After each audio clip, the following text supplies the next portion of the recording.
affirmations. What's the problem with affirmations? All right, can I be a Christian and do affirmations? What kind can I do? Should I say I am this, I am that? Like, what are your thoughts on that? Because this is where we may differ. That's okay. If you in your prayer life are decreeing and declaring more than just pouring out, asking, praying for others, you're demanding and commanding, that is a red flag, I would say. And you got to think, what is the reason why I think I can decree and declare? Hey, what's going on, everybody? I am so excited. I'm here with my dear friend, Melissa Dougherty.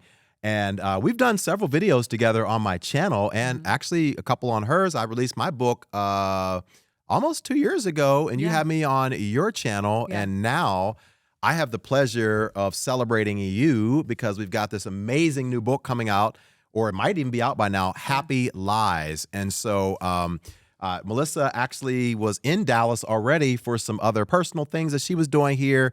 And so we said, hey, instead of doing it remotely, let's jump in the studio. Let's have a conversation so we can learn a little bit more about this movement that we probably have never heard of that has shaped our self-obsessed world. So Melissa, welcome. And let me just say kudos to you. Congratulations, because I can remember a couple years ago, whenever I was writing my book, I was trying to get you to write a book, and you were like, nope, I'm not interested in it. Yeah, I'm not interested. I have nothing to say. I have nothing original to say. And here you are, a published author. I joined your cult. Yes. Congratulations. Thank you. It's the only acceptable cult. Yeah, it's a good cult. It's a good cult to be in. Yeah, I never wanted to write a book. It was just...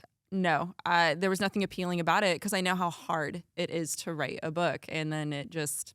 And now you really know how hard it is. Yes, now I really know. I joke that I kind of lost my mind writing this, but I'm kind of not kidding a little bit. Like it's the research, the time, everything that went into writing this. It was... Serious labor of love. It was serious labor of love, yes, because nobody's written a book on this yet. And I think there's more qualified people, honestly, that know more about this topic than me, that could have written, but man, when it hit me. Yeah. And I could not stop thinking about it. And I was just, Well, you did a great job on this, and we're going to dig into all of that today, guys, as much as possible. Not all of it, because it's 230 pages. So guys, go ahead and get the book. But speaking of it, okay, so this movement that you talk about throughout this book is called New Thought. Yeah. New Thought. And you're very, very careful to distinguish that from New Age. Yes. Because I think a lot of people are familiar with New Age. At least they've heard that term. Yes. But very few have probably heard of New Thought.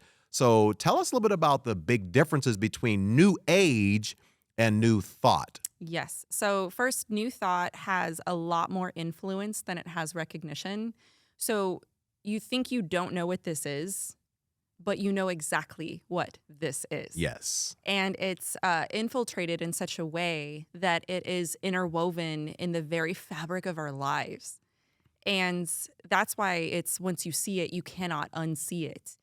And in this sense, New Age is, you're right, it's the red dude with the pitchfork and the pointy tail. It's a lot more obvious. It's something that you walk into a New Age store and you're like, oh, this is New Age. It feels very New Age. Yes, crystals. Exactly. Chakras, tarot cards. You're like, man, this feels New Age. Yeah. Essential oils? Essential oils would be considered. I can't use my essential oils anymore? However, there's a caveat to this. You can, okay?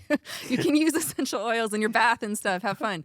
I would say that it is associated with New Age. However, there is some overlap there with New Thought, which I'll get into a little bit more, but Can I do the horoscope?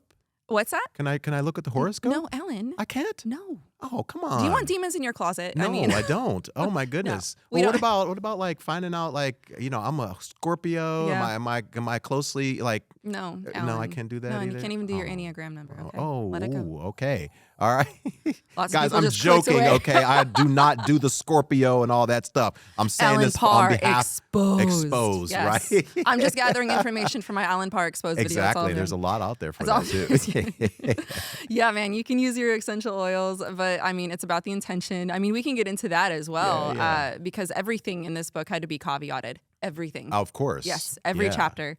Because, you don't want a pendulum. You don't want to pendulum over into these extremes. And I think that can happen. And that's also a very dangerous place to go. But yeah, like when people think of New Age and New Thought, a lot of times, this is what I did, is I kind of just put it all in the same bucket. I thought it was all New Age. Yeah. And I openly called myself an ex-New Ager. And I'm still fine with that, I suppose. But I would be more 80% ex-New Thought, like 20% ex-New Age. There's always overlap. Yeah. It's almost unavoidable at this point. But when I realized that these are two separate movements, I could not unsee it. Yeah. They are indeed two separate movements. And I want to kind of untie that, which is part of this book. And so what I want people to think of when they think of New Age is think of more of like Eastern mysticism.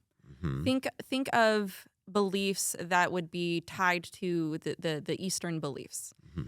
Think of chakras, Hindu beliefs, yoga. Which people are shocked to know. I was shocked to know that yoga would have been considered New Age. Right. I'm like, what? How? But that's how out of it I was. I didn't realize. What about Christian yoga? Is that an oxymoron? Can you do Christian yoga? I think Can you do yoga and like be meditating on Jesus at the same time, can you stretching do any and stuff? occult practices and be meditating on Jesus? It's a tough conversation to have. Yeah. Because you can try to divorce all you want.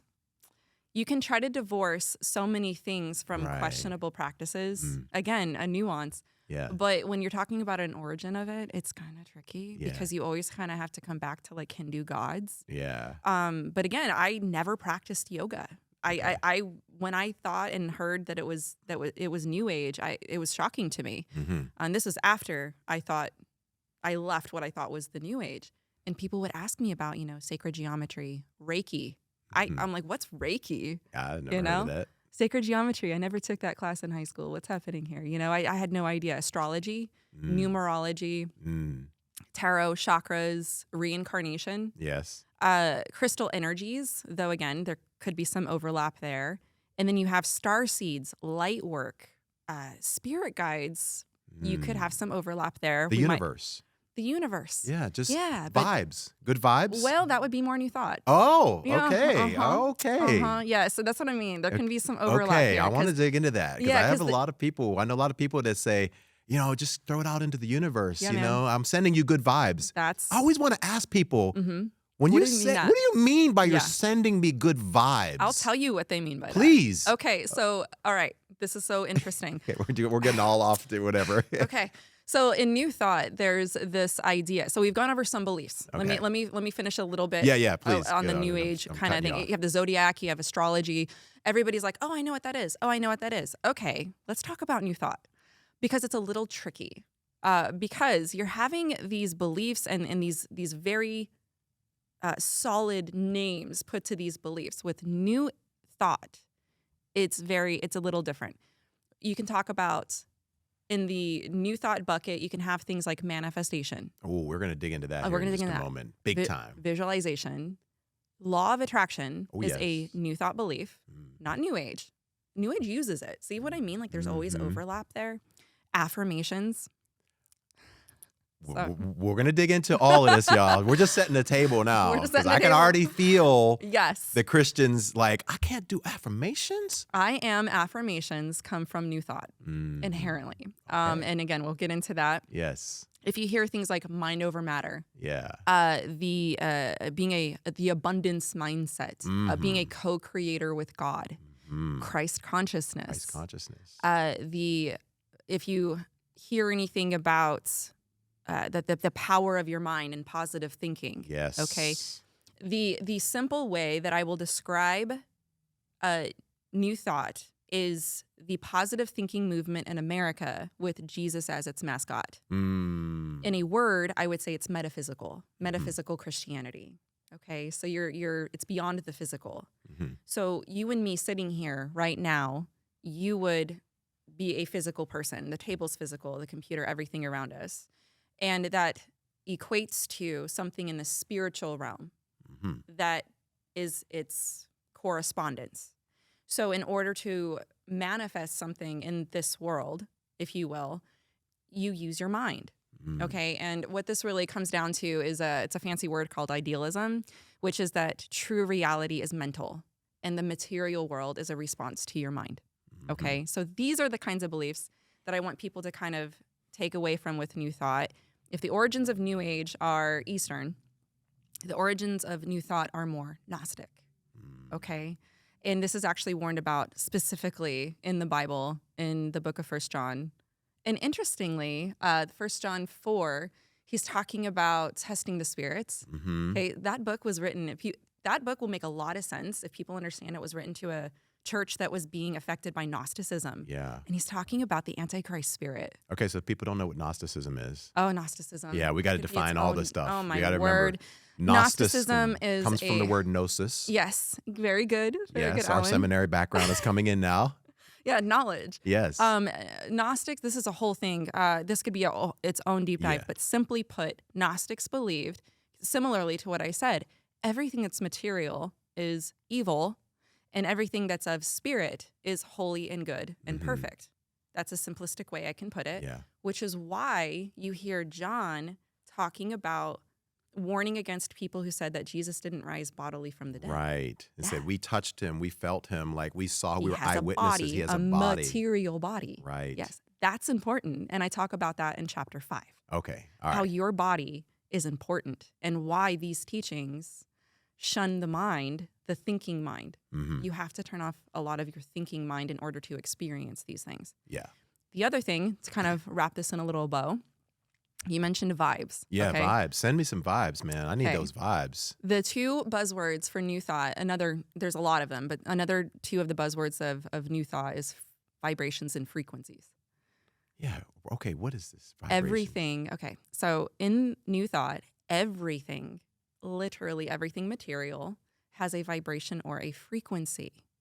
You think of it like a radio wave, okay? Or you're a mirror where whatever you're thinking about, and when I mean that, I don't mean just thinking. I mean feeling. Whatever you're feeling, whatever it is that you have emotional attachment to, you are somehow matching that vibration or that frequency. And you are attracting that to yourself. In fact, that's the code for the law of attraction. You are a mirror, and whatever you put out, whatever vibration or frequency you're putting out, because remember, the mind controls everything. Yes, and the material world is a effect of whatever you're thinking about. Yeah, you control the material world with your mind and your words. And your words. What you speak. Sounds a whole lot like. Sounds a whole lot like chapter 8 to me. Yes, sounds a whole lot like what we see in a lot of churches today. Yes. We'll get into that. Yes, we will get into that. So when somebody says, I'm sending you positive vibes, that's really what they mean. I remember doing this, Alan, as a Christian. Okay, I remember closing my mind or closing my eyes and kind of just laying down on the floor, and I would send positive vibes. I remember driving. Yes, I thought I was doing something. I remember driving and thinking, I'm sending all these drivers my vibes, my vibrations, my frequencies. You are made to, this is what okay, don't look at me like that, because that's I'm just trying to understand it. It sounds crazy, but to me, in my mind, I believed I had this power. And that's what sucks you in, is thinking you have this vibrational mind power. So if my cousin is on the other side of the world and she's sad, I can send a positive vibe. Yes. But how do I do that, though? You would, just by thinking it. By thinking positive things, then they'll hopefully feel better because they'll receive my vibe. Yes. You're hoping to wrap her in your energy. Oh. Yes. You're hoping to. So we can get on the same frequency. Exactly. Oh. You're doing a good thing. See, you're doing a wholesome thing. Okay. And, and everything we're saying, people understand it. They've seen this before. Okay. And this goes to this enormous trend of manifestation. Yeah. You have to have a certain mindset in order to manifest. And what's hard about this is that you have to shut off a part of your mind. So another aspect of this that's very important is, remember everything I said about the material realm. That includes your body. And part of your body is your brain. What is holding you back from experiencing God is thinking too much. And so, or overthinking, negative thinking, doubting. Okay. In other words, critical thinking is seen as negative thinking. That's a negative vibe. And it also affects who you hang out with. Because you want to be around people who are raising your vibration, raising your 'cause frequency. You want to attract. You want to be around people who are they're gonna pass on better frequencies and vibes for you. So they don't want people like you and me. No, Being especially like, right now, I'm coughing. So I'm sorry. So I can't say I'm sick. You are sick, Alan. I know I am. You're getting over a cold or a cough I or something. am. Yes. But I better not say that because if I say that, I'm sending out negative vibes. And I could be attracting even more sickness. Exactly. In fact, I actually have a quote. See, what people do in their free time is they probably watch TV or whatever. I read boring, stuffy old New Thought books. I'm gonna this is a rephrased quote, and this is about germs, disease. Okay, this is how they think of this and how they see this. Tell me how familiar this sounds. Okay. For today's New Thought moguls, every physical condition, whether caused by germs, disease, or body dysfunction, is believed to have a spiritual connection to some form of mental unhappiness or negative belief. You bring it on yourself, in other words. The properties of matter are ideas in the mind. It's what I was saying about idealism. The world is a mental picture, and disease is a manifestation of the lack of harmony existing in the mind. To heal a disease, one simply needs to lift the mind above the level of physical sensations like pain and illness, because they cannot exist on a higher mental plane. The cure lies in addressing the inner state where the dissatisfaction originates. Once the negative belief is removed, the disease disappears. Disease is seen as a form of disbelief. And when that disbelief is resolved, health naturally takes its place. And it's the same concept with wealth. Yeah. Yep. Prosperity. Yeah. Prosperity, word, faith. Yes. All that stuff. Yes. And so it doesn't matter what it is. In other words, if you're sick, Alan, it's because of your wrong thinking. Melissa, I've heard of Christians in this movement that we're jumping all around, but that's okay. This is a great conversation. I like these, like who in their vows, they remove the words in sickness or for poorer. Yeah. Because I don't want to say in my vows for richer or for poorer, in sickness and in health. No, I'm not even gonna your words have speak. power. Yes, I'm not gonna speak in sickness or poor. So I'm not even gonna I'm not put that in my vows. That's crazy. Yes, and that actually this is why this is so important, is that people will hear that. All right. So for example, when I left New Age thought, I was very confused because I would see this same stuff taught in churches. And I'm like, what's the connection here? Where did this come from? Why are you teaching what I would have considered? You knew it was over here, New Thought, but then wait, church? Well, I don't expect to hear it here. Yeah, and I mean, to be clear, I was a Christian this whole time, and this is what's confusing about it, is that New Thought can be very, very secular. Okay, you can have, for example, there's a New Thought denomination called Religious Science or Center for Spiritual Living. They're more secular, and they can kind of divorce more of like the Christian aspect of it, but it's they claim to be Christian. This is what gets confusing, is that if you have a Bible verse thrown in and you're like, hey, Jesus taught this.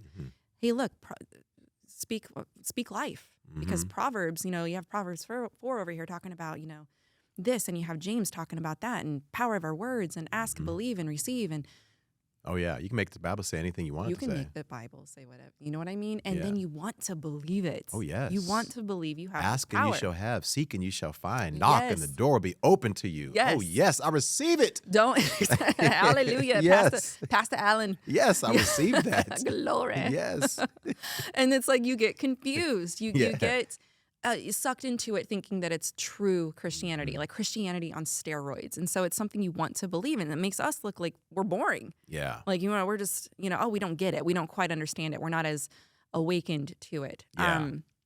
But you have like this element. Where was I going with this? There was you were going. Maybe edit this out. No, you were going with you. Oh, I know where you were going. You were talking about how you were a Christian and you were going to churches and you started to see like some of these New Thought things in church and you were confused. Like, why is this being in church? Yeah. And so people don't realize that a lot of these teachings that we see, and it's in Word of Faith churches, that this has a direct line back to New Thought. Yeah. And that was the connection. I'm like, oh, I get it now. I understand this now, because that's how the same verses and the same things got transferred over. Yeah. You have the prosperity gospel and the health and wealth. directly lines back to that. So when people are talking about your words having power and what you say, even people without me saying this in the beginning of this whole interview can put that together like, oh, that's a New Thought concept. And it goes back to the origins of New Thought. I mean, you have a man named Emanuel Swedenborg who people don't know, but they should know. But he had the law of correspondence, which is the teaching that the physical realm and the spiritual realm affect one another. So your words have power to bring forth things from the spiritual realm. Sounds a lot like Kenneth Copeland. Oh, yes. But that came from him who got it from spirits. Right. He had intense spiritual experiences, and these visitations from these angels or whatever these beings were who was giving him this information. Yeah. And that baton got handed over, and boy, it sounds good when you put a Bible verse with it. Oh, yes. Yes. Because you can find a Bible verse that's going to support. Okay, so let's dig into some of these things now, because there's so much. There's so much. All right, let's dig into where a lot of Christians, like, this is where we might step on some toes, and we might expose some things that, because we, New Thought, okay, we understand how people who are not Christian would adopt some of these things. But now we talk about Christians. One of the biggest ones is this concept of manifestation, right? Manifestation. And when we say manifestation, we're talking about a category of a whole bunch of things I got written down here. We've got the power of the mind. We've got affirmations, vision boards, self-help, law of attraction, speaking things into existence, the misuse of science. Okay, so let's just kind of take a few of those, right? So affirmations. Okay. What's the problem with affirmations? All right, can I be a Christian and do affirmations? What kind can I do? Should I say I am this, I am that? Like, what are your thoughts on that? Because this is where we may differ. That's okay. Oh, yeah. But I love to hear your thoughts. Well, I would ask you, what do you mean by affirmations? Oh, so you're going to pull the whole Greg Kokel on me. I'm going to pull a Kokel on you. Yeah. What do you mean by that? What do you mean by affirmations? Okay. So from my perspective, right, if a Christian wants to say things like, I am forgiven, I am loved, I am patient, I am kind, I am accepted, I am a child of God. Yeah.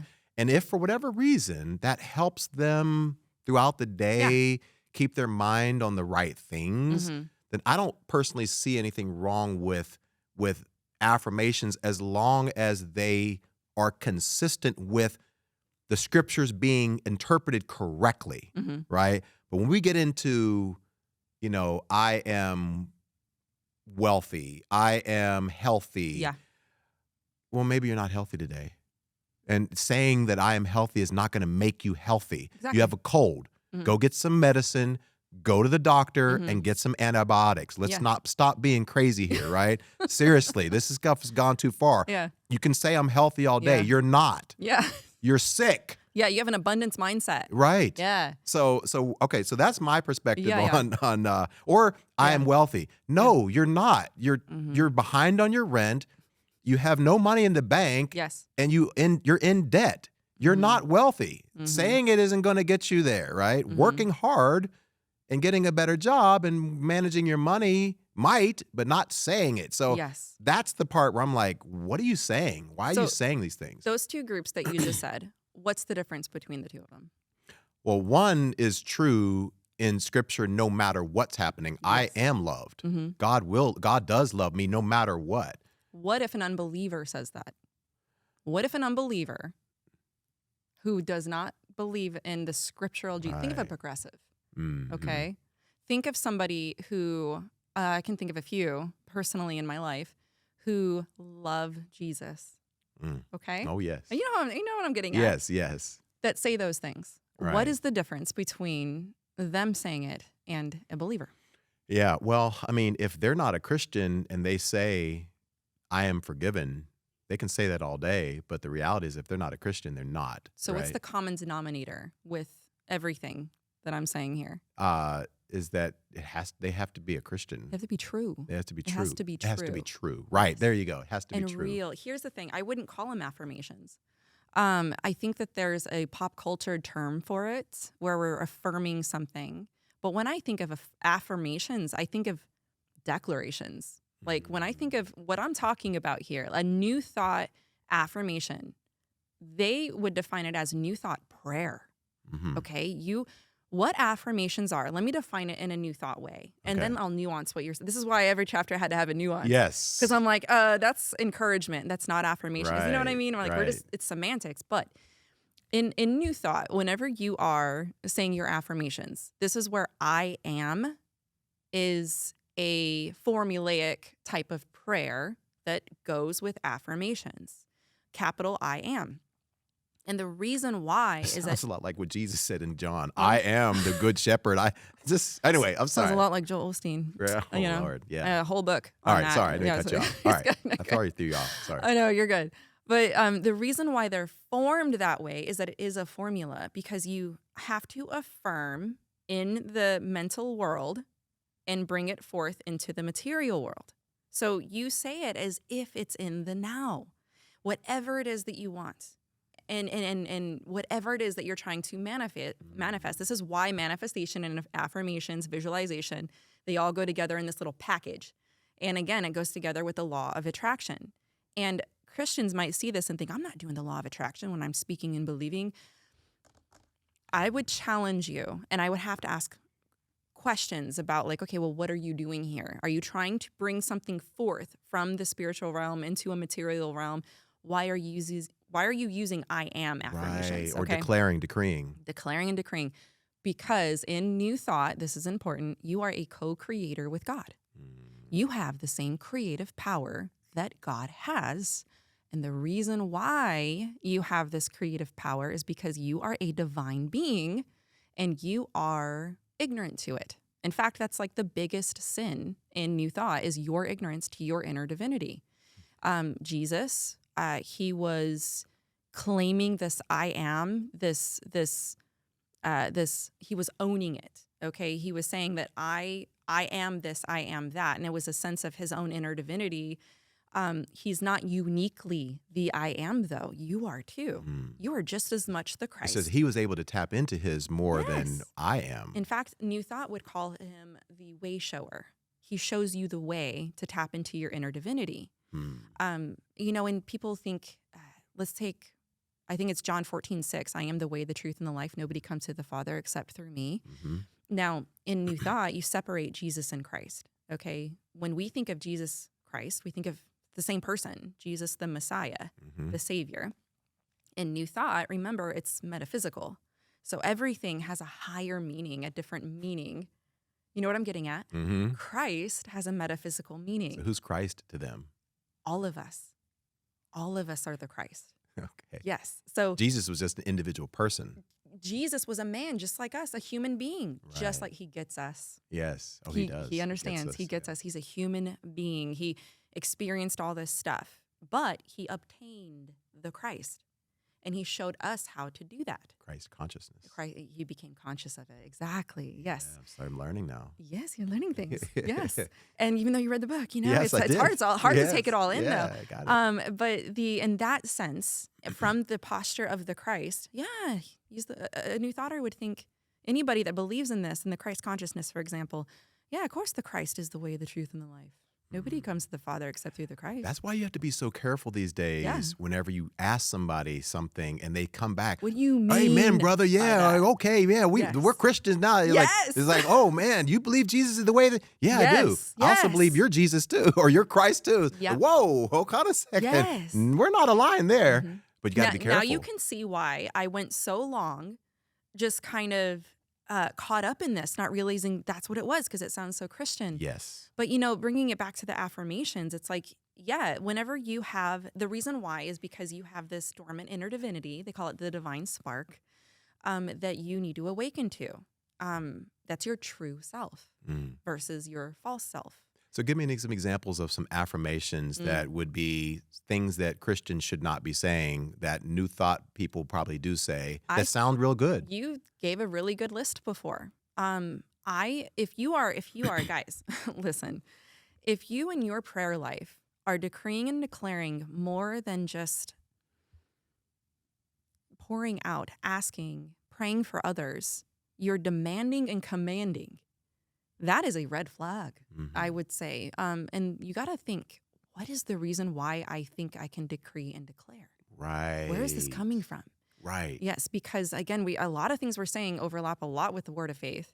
Mhm. And the elephant in the room with the word of faith movement is the little gods doctrine, Yes. which again goes with, the reason why you're able to declare and decree is because you are just like Jesus. You have the same power he has. Mhm. And so you have to think, okay, if I'm a co-creator with God, if I am deserving of this, I earned this, I know that I'm supposed to have this as a child of God, and where are those beliefs coming from? Those are the questions I would ask. And then how does that go into affirmations, which are declarations? You're Mhm. declaring and decreeing in the now. Why? Because you're trying to bring forth something from the spiritual realm. Right. So if you're sick, What's the difference between these two pictures? yeah, Yes, yeah. So if if you're you're sick, you sick. say, "I am healthy, I am whole," Yes, even though you know you're not. not, Yes. but you're trying to bring Yes. that which is in the spiritual realm, which is, Yes. i.e., health and Yes. wholeness into. So if you speak it, you can, yeah. Yes. And let's take the law of correspondence I brought up before, because this is exactly what Swedenborg got from these spirits. If your body is sick, okay, if something in the material realm is wrong, how do you fix that? Well, in the spiritual realm, you got to fix it in the spiritual realm in order for it to materialize in the physical realm. Well, how do you do that? Through your thoughts, words, and feelings. Mhm. Okay, so you speak it. You speak it, you believe it, you think it, you're positive, you don't doubt. Look, Right. look, there's a scripture for it. It's Yeah, here in the James Bible or says, something. Yeah. Ask and do not be Yes. double-minded, Yes. as if, And it's doubt. not that's the other thing is that because there's a different view of how to interpret scripture. Yeah, I want to get into that a little Yeah, bit. Yeah. you can have a metaphysical view of these things, and it's difficult to take a Christian and just be like, hey, hermeneutics, let's look at what this was supposed to say in the element in which it was supposed to be said. And that can be very difficult for them to do because sometimes there's pain attached to that truth. If I believe that, that means I may not get my healing. Mm. If I believe that, then this. So whose fault? I mean, and obviously there's so many parallels and correlations, if you will, to the word faith. But Yeah. if this, you got a lot of people that are speaking things, manifesting things, but the reality is that the majority of people are doing this, whether they're a new thought, whether they're word faith, whatever they're saying, speaking, declaring, decreeing, it's not happening in their lives Yes. at all. I mean, so whose fault is that? That is theirs. Their fault. According to their own, this is a new thought belief too. Mm-hmm. If you are not getting your healing or Wealth. riches or wealth, Yeah. and by the way, Alan, can I just say, I think it's weird that nobody wants to attract humility, Oh, no. contentment. No. That's, I decree and declare contentment, no. humility, Patience. patience. Right. Why is it always health and wealth? Of course. Those It's are the very two things interesting. that we want. Yes, it's like, Yeah. God, I declare that I am content right now Right. in the name of the whole. Nobody says that. Right. And so I just want to say that. But also, that is a new thought belief. 2 + 2 = 4. If you're not getting your healing, if you're not getting your riches, if you are poor, then you are bringing it upon yourself by your own wrong thinking. Mm-hmm. And it's the natural explanation for these beliefs. And people think it's better, and it's not. It takes away the sovereignty of God. And I lean into that. I lean into the providence and sovereignty of God. I'm like, oh, thank God that you're in control. Mm-hmm. Because there's elements there that you have to deal with and deny reality in order to think that's what you're going to get. Right. You have to deny any sort of critical thinking because that's negative, and you should not doubt. Because if you start thinking about this a little bit too much, you're going to start thinking, yeah, but how can I get out of debt in 1 year? I'm 600, that's $60,000. How can I do that? How that's going to be possible? Or man, I got medical bills, or I'm sick, or I've got cancer. So once you start thinking about it, doubt creeps in. So don't think. Don't think. But then Yeah. you also have the, but it worked for me argument. Right. Oh, this one's I have a whole section about this one because, but it worked. This works. Okay, what do you mean by that? I want you to think about what you mean by that. Yeah. Because you have no no choice but to say that it works. Right. It's designed that way. That's the vicious cycle because you're not allowed to doubt. Right. You're not allowed to doubt. You're not allowed to ask critical questions. So of course it works for you. Right. You have to say it works. Right. And so when, two schmoes like us come up and we're like, hold on, what do you mean by that? There's something there that I want to ask you. I want you to think about what you're Right. saying. That is not something that I'm sure that they like very much. Right. It's you're a Pharisee, you're closed-minded, you're negative, Yeah. and whatever it is that you want to, that's at least in Word of Faith. In New Thought, it's the same thing though. You have to be very careful about the vibrational group that you are hanging out with because that will affect your outcome. Yeah. Yeah. Yeah. Okay, so we've talked about affirmations. What about like vision boards? Oh yeah. I mean, I Another know this is not a nuance. big, huge one, but No, like, yeah. like, is there anything wrong with like writing down my goals and Yeah. wanting to do this for this year and creating a board and Mhm. stuff like that? Like, what's Yeah, well, to kind of put a bow on it with affirmations and vision boards, because it kind of goes over there. The difference between an affirmation and New Thought and like even vision boards or anything is what I want people to walk away from is the intention. Because some people might think, oh, it's affirmations, but I mean, I use the example of a friend that I had where I'm walking into her office and she has positive statements on the wall, and she's a victim's advocate. And the men and women and the children that she sees, they don't hear very many positive things about themselves, about anything. And so she has that there to help them, inspire them. But I'm not looking at that as affirmations. I'm seeing that as encouragement. Like there's an encouraging element to it. So it could be semantics. And I'm going to draw that over with not the affirmation board, the vision boards? thank you. Yeah. Vision boards. The vision boards is, okay, here's one. I remember just naturally, my own daughter, she has goals, right? And she's like, I want to learn to draw. I want to learn to do this. I want to do that. I want to be a better writer. She writes. She's really good. And she writes them down on a little thing, has it set up there. And I'm like, okay, that's not a vision board, right? The intention of a vision board, this is very, very important to kind of know, to draw this line to. Vision boards were tied into the law of attraction craze that happened when The Secret came out. And what I saw is that you had Christians who are Christianizing this. Okay? That is, let me tell you where it crosses the line, in other words. Yeah, okay? that's a good, yeah. Yeah, okay.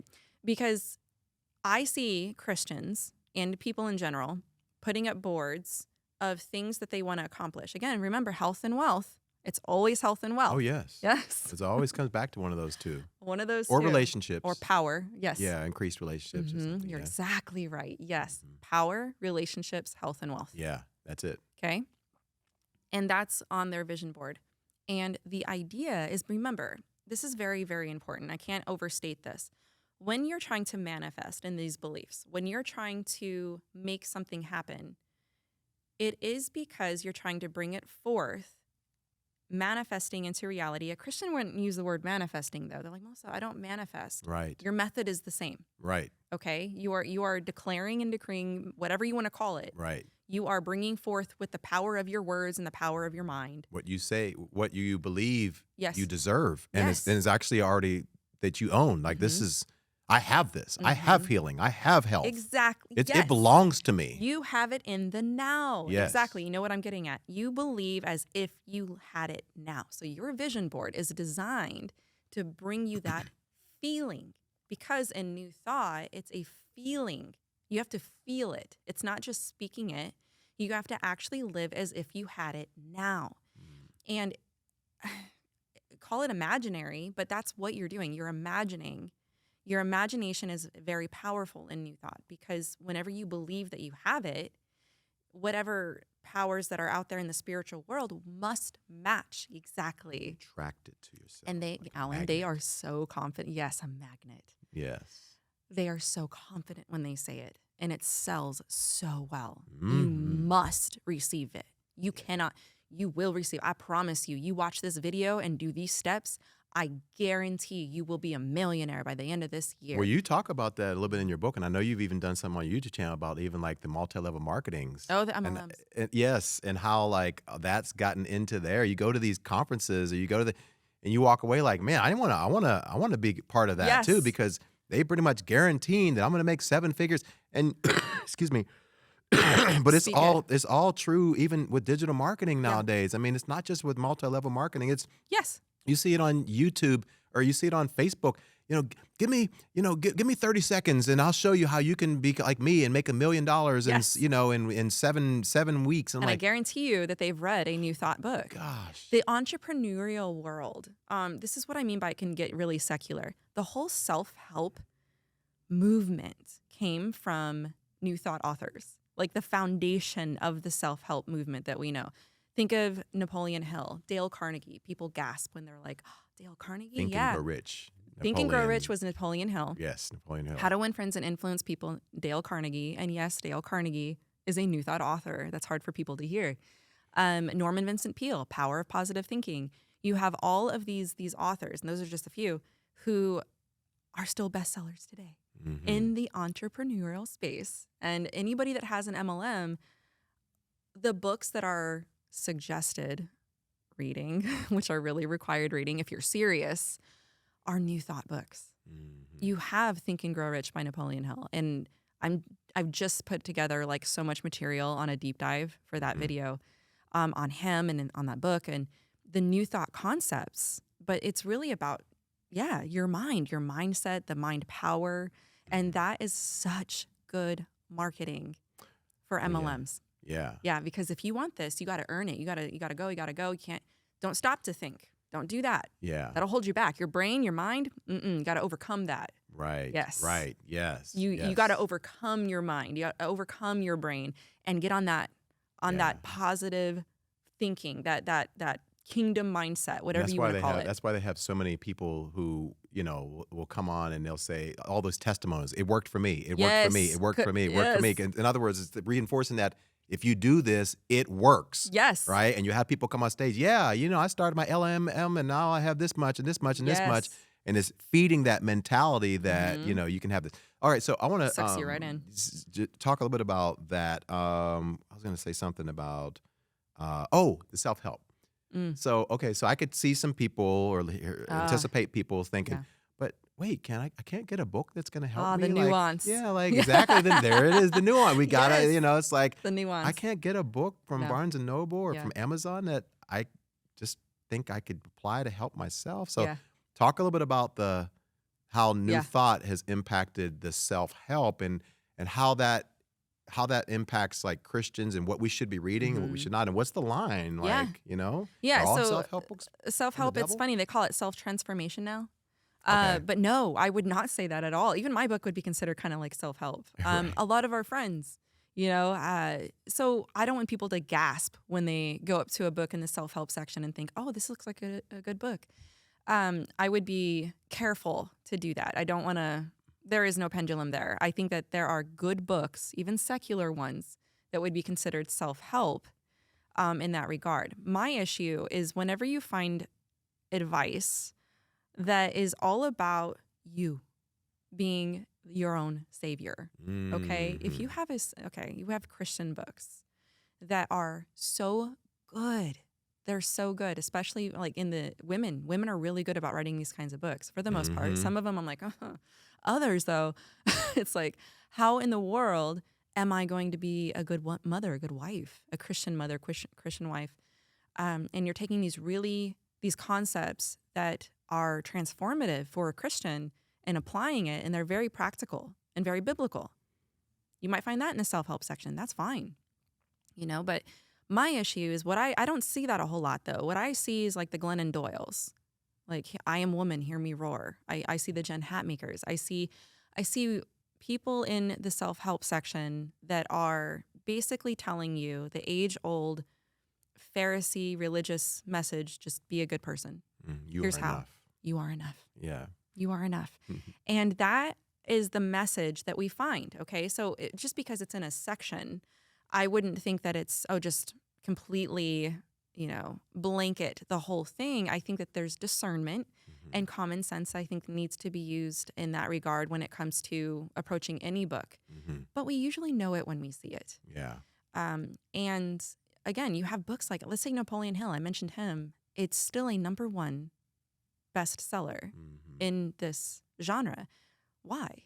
You know, you have to think why. And it's pulling at things that are intrinsically favorable to our flesh. Yeah. Okay. And so is this something that is wholesome for you spiritually, in the sense it's going to bring you closer to God, closer to Christ? Is it going to give you a better biblical understanding of who you are as a human? Or is it saying I'm inherently good? Is it saying that I am a good person and all things flow from that? That's the tug of war I want Christians to think about. It's not just that I'm good, but it's also like I don't really need too much outside of myself to be able to experience a transformation that I desire. So hence self-help or self-transformation. Whereas as Christians, we believe, well, first and foremost, we believe that, you know, if there's something that we want to experience or transform, it has to be in God's will first and foremost for us, right? It's God transformation. Yeah, exactly. Yeah. But also we believe that the mechanism by which we experience this transformation is not first and foremost in ourselves or from ourselves. It's, okay, God, you are the one. So I need God help, not just self-help. I can't experience my own salvation. Or even, okay, perfect example would be like improving a marriage or something like that, right? Like, okay, yes, there's some things that I can do, but ultimately I might need God to transform my heart or God to transform my spouse's heart or something. And, you know, not just, you know, believing that I have enough within me to do everything. I think that's one of the big differences. And that's what we were saying before, though, is that this can be very tricky with pride. Because, I mean, you're talking about, think about somebody who believes and thinks that they are closer to God than most. That was me. Okay, just full disclosure, because that was in my Christian walk. I thought that I just had a higher understanding of what it meant to be a Christian, a true Christian. It was this idea of, okay, well, that's great for you, Alan. That's great. If you want to have a mediocre Christian life, that's for you. Right. For me, it was just you get a little drunk with power. You know, you think that that there's an element where you know better. And what that does is that it kind of puts other people on this below me kind of thing. And you don't ever want to think that or say that out loud, but you know it. And ultimately, the problem is, what New Thought does is that it elevates mankind and it demotes God. It makes God kind of come down to where the human level is. Yes. And it elevates mankind to God's level. Yes. Yeah. Yeah. And that's antithetical to what the Bible says. God's way up here. Right. And we are down here. And what I don't want people to hear is this, oh, well, humans are, you know, just these horrible human beings, because that's really the deterrent. And that's what drives people to these beliefs, is that, well, I already feel bad about myself. Right.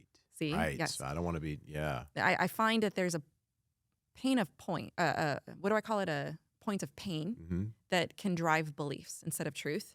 Yeah. And so I want to be very careful about that and understand that that's not the Christian message. The Christian message says you can't compare to God. Right. But the idea is that God comes down to us. Right. But if you ever think that you can somehow through your own means elevate yourself. Yeah, the other way around. Yes. Yeah. And yeah, sure, it might work and it might help you, Right. but at what cost in the long run? Yeah. Yeah. So yeah. So okay, so we've talked a lot about manifestation. I know we didn't touch on the misuse of science. I don't know if we want to get it. I don't know. Vibrations and frequencies, misuse of science and quantum mechanics. Okay, all right. So we talked about that. But let's shift gears a little bit, Yeah. because I think another thing that is very much New Thought, but is also very, very much consistent with what I see going on in a lot of churches and even in a lot of Christians, is this whole idea of experience is over truth. Yes. Right? My experience is more valid than truth. And this one touches on something that really, really rubs me the wrong way, because, and I'm not saying this in a judgmental way. I hope nobody takes this in that way, but it's very frustrating for me whenever I have conversations with Christians and they will have or claim to have an experience Yes. that goes directly against what the scriptures say, but they'll say, well, you can't tell me that I didn't experience this. You can't tell me that this wasn't real because I know what I felt. I know what I saw. I know what I experienced. So I don't care what other little theology you bring in your little seminary mind. I don't care. You don't care about the power of the Spirit, the supernatural, right? You denied supernatural. You weren't there, right? And it's like a perfect example would be like if people are, I don't know, if someone goes to church and like the pastor's like, okay, I want everybody here to speak in their prayer language, and you have like 300 people speaking in prayer language, and everybody feels like this closeness, this intimacy with God, and it's like, you can't tell me that that wasn't real. I felt His Spirit over our entire church. But wait a second, the same Spirit that you say you felt is the same Spirit that you say inspired Paul to write in 1 Corinthians 14. If there is a tongue in church, there should be what? At least only 2, at most 3, and they have to take a turn, and there has to be interpretation. So there's 3 conditions. 2, at most 3 doing it. They have to take turns, and there needs to be interpretation. But that's the boring Bible. That's Ellen. boring. That's not any fun. I want 400 people speaking in their language and calling down the heavenlies. He's bigger than that box of the Bible. Exactly. So what are your thoughts about this idea of experience is over truth? Well, first of all, if somebody were to say that, I would say, what do you think Scripture means, especially if they're a Christian? What do you think Scripture means to test the spirits? What does that mean to you? How do you test it? Right. All right. I would pose that question. Second of all, I would not deny that they experienced something. Right. That would be the last thing I do. My question to them would be, how do you know? How do you know where that came from? Because here's the thing, okay? The experience, the reason why this all comes together with New Thought, and this is to get a little geeky. I'll try not to like go down a rabbit trail because again, I read boring history books. It's so interesting. Okay, read them. Okay, they're interesting, but there is a blip in my book about transcendentalism. Okay, that whole chapter was filled with a lot more to go into about transcendentalism because there is something that again, once I saw it and I couldn't unsee it, one of the things that I couldn't unsee was this. There's a very experiential type of argument with New Thought. And the book that helped me see it was Carl Trueman's book, Strange New World. Brave New World. Hold on. No, Strange New World, I think it was. One of them is by Aldous Huxley. Okay. Strange New World. Yeah. Strange New World.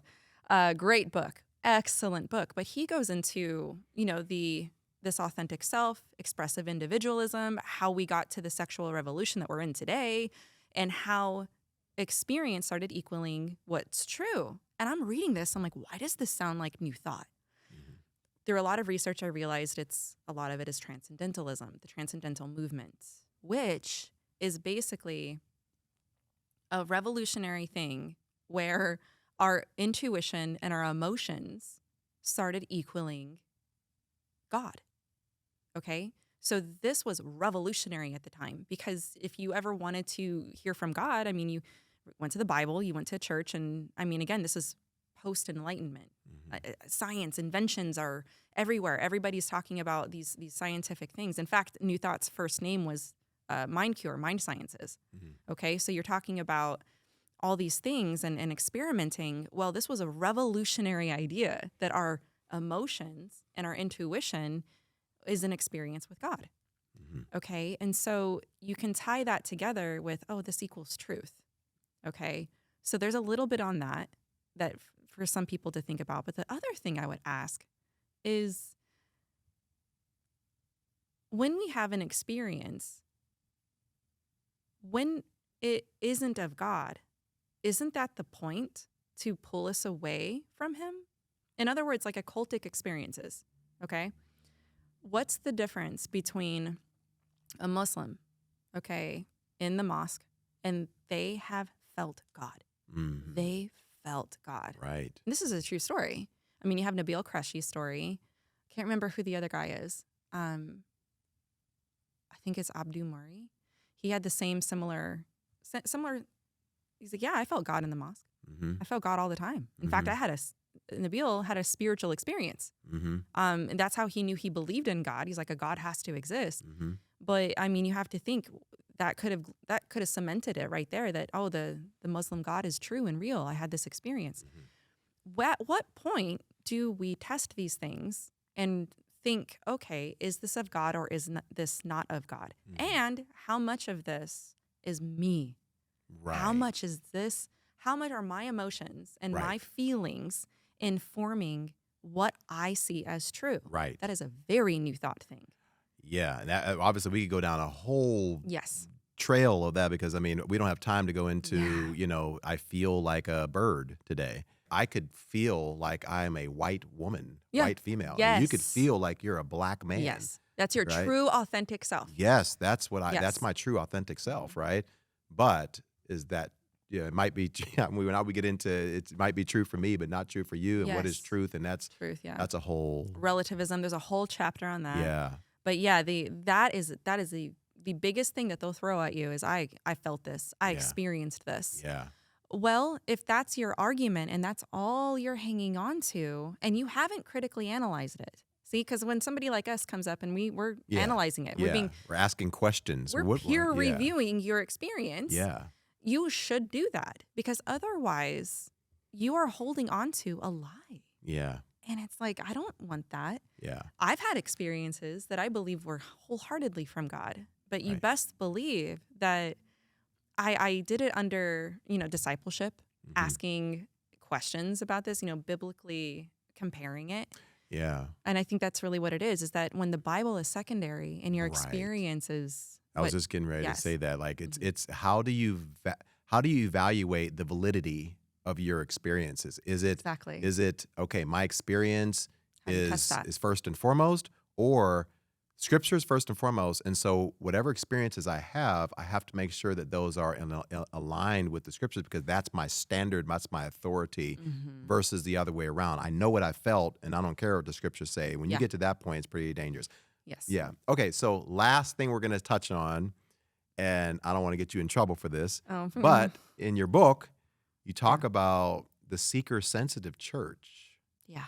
I'm going to let you say whatever you want to say about that because there's a connection from New Thought that has, once again, we're talking today about how these thoughts have kind of crept into Christianity, word of faith, manifestation, affirmations, all that stuff.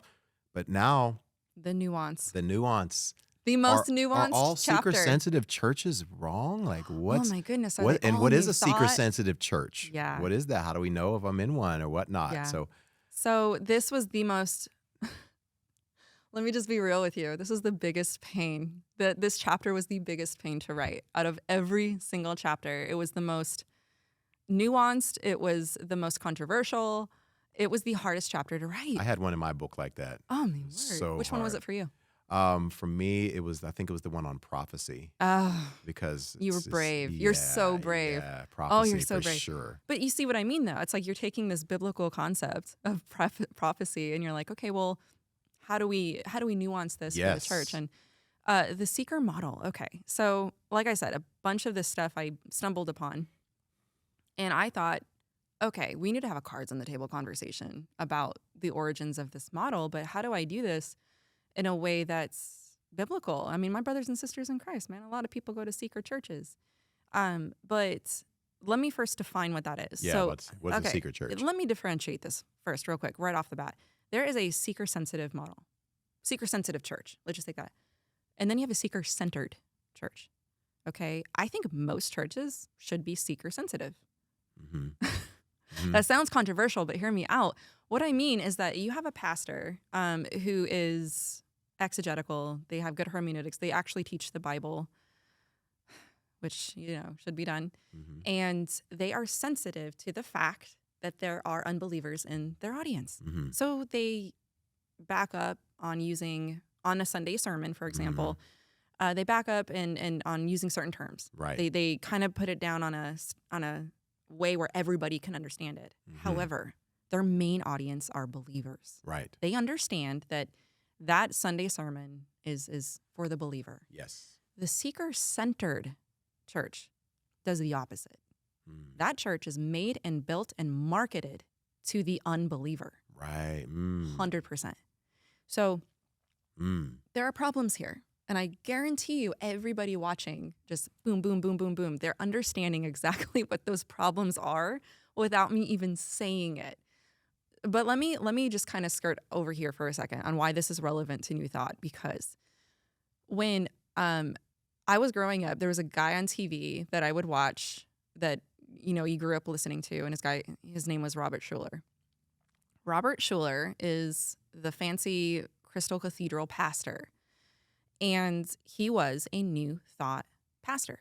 And I was stunned how many people had connections to this man who didn't realize he was New Thought, which is kind of the point and thesis of the book, is that it can trick you. New Thought is going to deceive you before the New Age ever will. That's like a thesis of the book because it's made to look Christian. Right. And so you have a Robert Schuller over here, the positive thinking reverend, who's been influenced by New Thought authors like Dale Carnegie, but then Norman Vincent Peale influenced him, okay? And he actually started out really legit. Like I think he started out at it was like a Reformed seminary, and he not that we're all Reformed here, but I mean, right. I mean, we love our brothers, and so solid. But yeah, I mean, he came out pretty good. But then he started realizing that not a lot of people were coming to his sermons. How do I change this up? How do I attract more people? And so he sought from New Thought sources like Peale, well, uplift your message. Make it positive, right? And so this is a long story short. It's all in the chapter, but basically he started revolutionizing the way we did church. He started modernizing it. And I honestly don't have a problem with that. Right. Wear pants, okay? If you want to wear pants to church, wear pants. You want a fog machine? Fine. Right. If it's in the budget, go for it. Right. If you want to have some good music, if you want to, whatever, okay? The pulpit is where it happens at, okay? And but don't mention sin. well, even if you do mention sin, okay, you know, because I've been to some seeker churches that talk about the gospel and they talk about sin, but for the most part, that's like 20% of it. Right. Okay, most of the sermons are practical lifestyle living. One of the person I sought for counsel for this chapter said it's like a perpetual merge lane. You're constantly merging. You never actually merge into good theology, into something bigger, discipleship. You're never actually growing. Right. It's an inch high and a mile wide. And so what I had to be careful for in this chapter, though, is the fact that the reason why we're having this conversation at all is because Robert Schuller is the spearhead of the church growth movement, okay? And why that is problematic is because Robert Schuller played a big part in mentoring prominent men that took a lot of what Schuller did, not as, I will say, not his theology. Right. A lot of his theology was just kicked to the curb. But the practices. Church growth practices. What Church works? growth. How you grow your church. Exactly. It's the marketing model. Yeah. Okay. And how to grow your church. And my problem is what was Robert Schuller's intention? Okay. Was it biblical? What was informing his need for the church growth model? What was the underlying motivation? Was it, hey, I want to see more souls come to Christ? It was not. I want to be more intentional about discipleship. I want to raise more disciples. He wanted them to feel better about themselves. Right. Robert Schuller's gospel, and he has a book by this name, The Self-Esteem Reformation. It's about you. It's about building up your self-esteem, making you feel better about yourself, Alan. Right. Yes. And so I'm going to market that and put that in my sermons to make you feel better about yourself. Him and Joel O would have gotten along really well. I was about to say, I didn't want to, Joel Yes. Osteen, yeah. I would even say that Robert Schuller was even more positive than Joel O. You know what I mean? I can't imagine that. Imagine it. Yes. It's like, but they would dance that dance beautifully together, you know? And so that is who doesn't want to go to church and feel that way? Yes. And that's why these churches are so popular. Why would you want to go to church and feel beat down? Yes. You don't want to go to church and feel like worse than you already are. Yes. Most people feel bad about pain themselves. point. Right.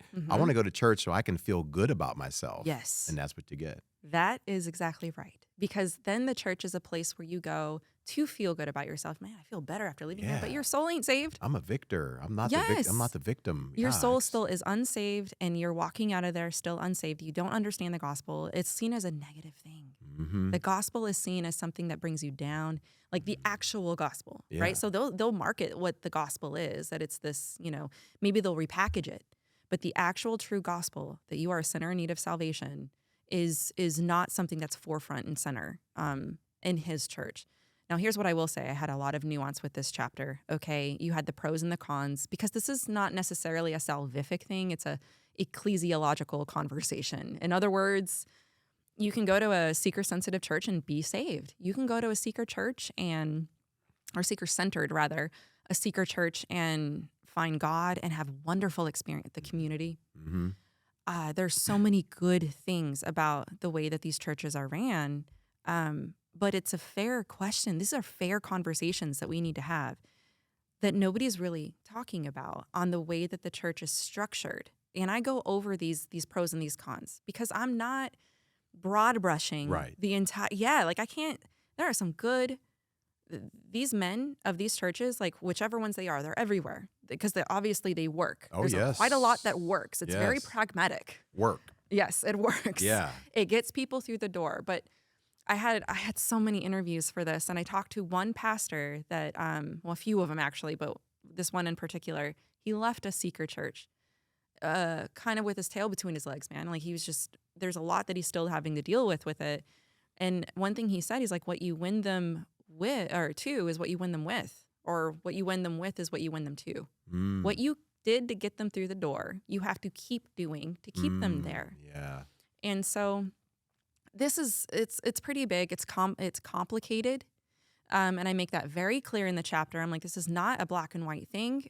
Some people are going to come at me no matter what. Some people are going to come at me and be like, you weren't hard enough. Yes. And then other people are going to come at me thinking, oh, that was too hard. I'm like, Yeah. I was firm, but I was fair. Yeah. We have to have this conversation. We need to talk about the elephant in the room, Robert Schuller, Yeah. being the spearhead of this model and what we have done with it. Yeah. And why is this biblical or is this Schuller? Right. Like, is this something that this new thought pastor, and this is what he did, Alan. He went door to door and he asked people why they weren't going to church.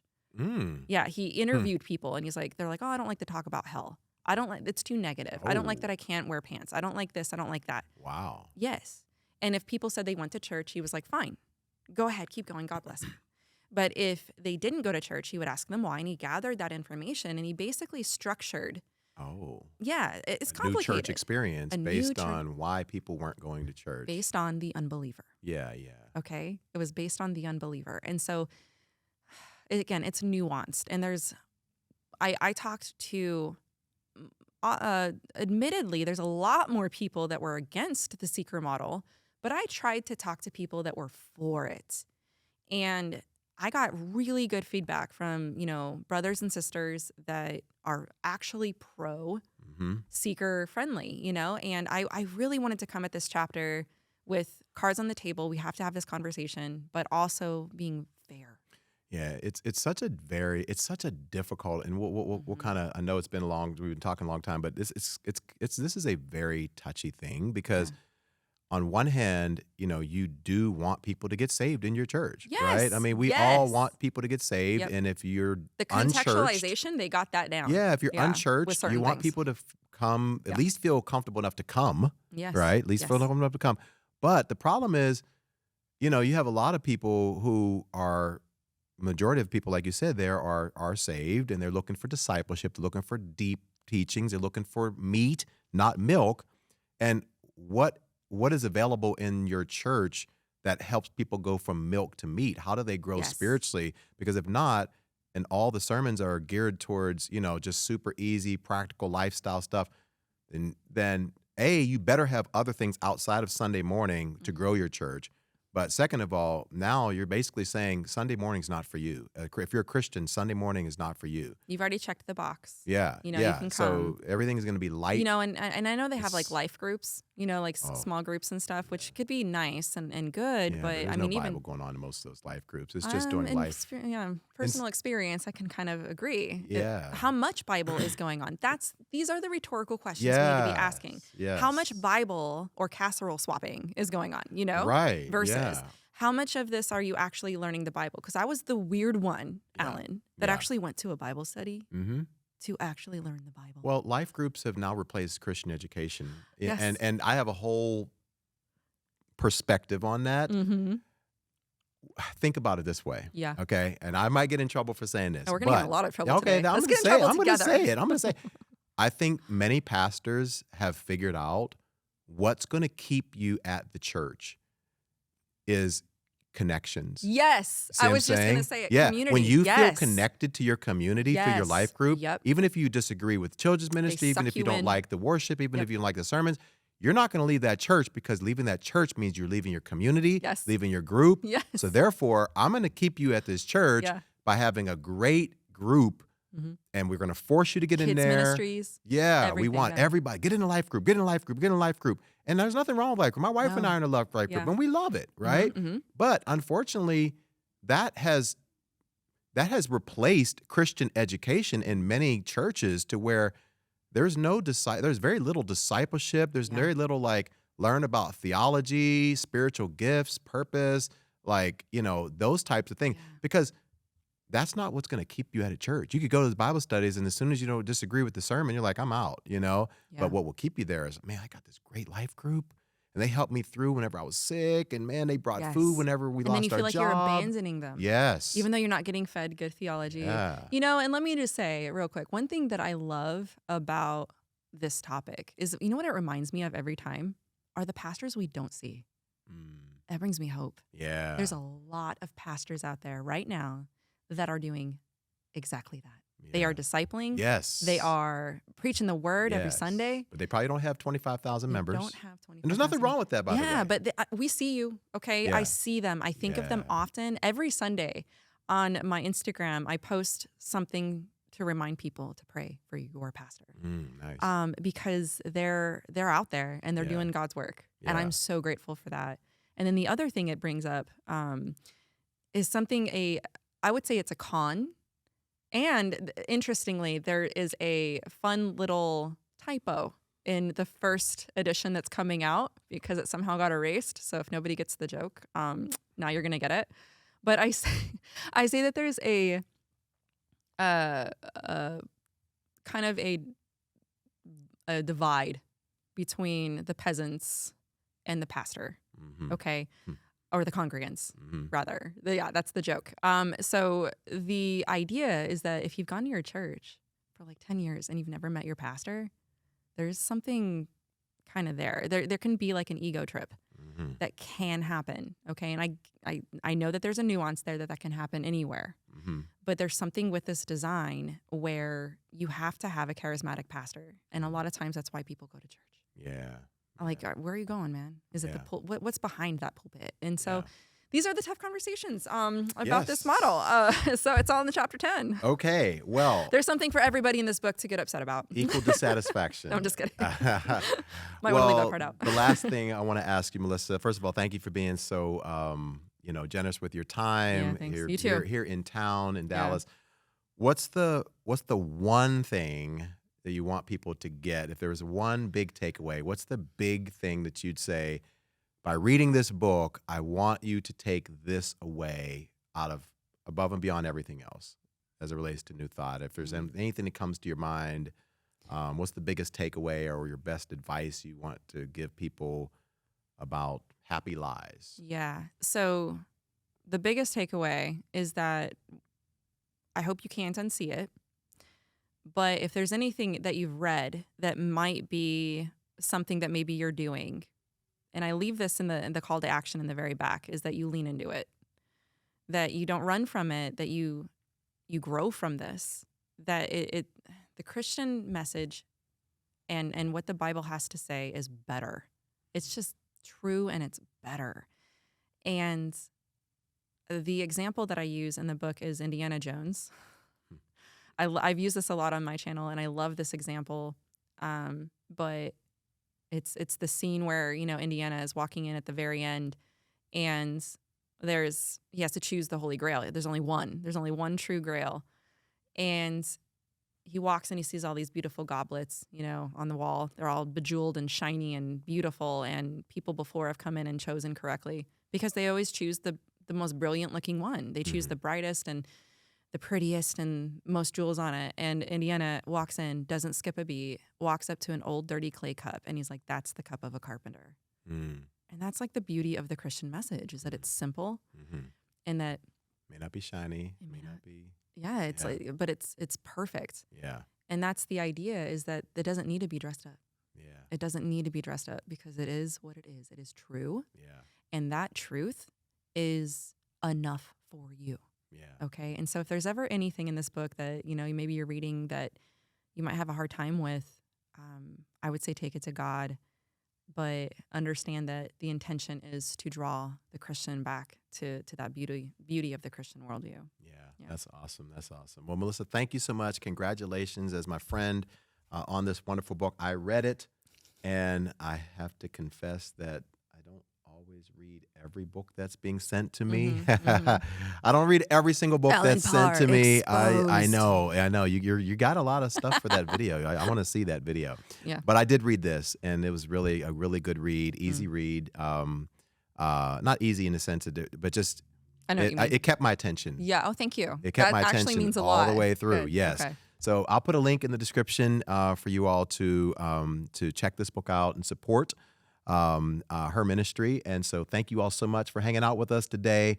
And if there's other topics that you want us to address or something like that, do a collab or whatever, let us know in the comment section below. But Melissa, thank you so much, and congratulations again. Thanks for having me. All right, I see you guys in the next video. Bye for now.